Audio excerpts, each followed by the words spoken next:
It's time to get festive for the holidays with Grinchmas at Edmonton's very first Krispy Kreme.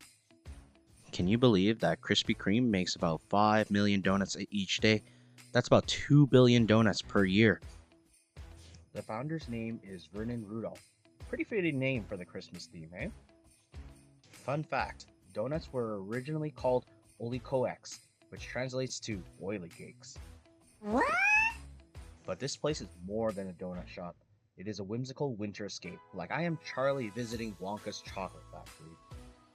Oh, look at those donuts diving into the oil. So many fluffy donuts being made so quickly that I still can't imagine how many donuts leave this very store.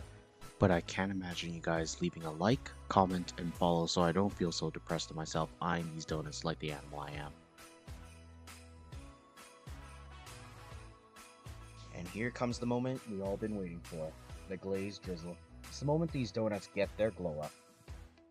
Remember when I said this place gives me the Wonka factory vibe?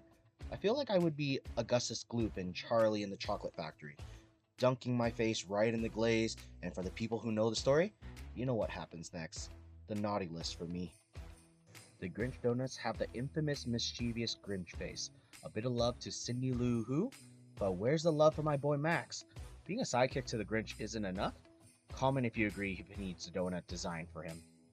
The worker was saying it will make my heart grow 3 sizes, but I think she may have been suggesting something else will be growing. Obviously my waistline. Donuts obviously was not going to be enough for me, so luckily I spotted some refreshments. And being the foodie I am, not only did I get the espresso one, but I treated myself to the decadent one also.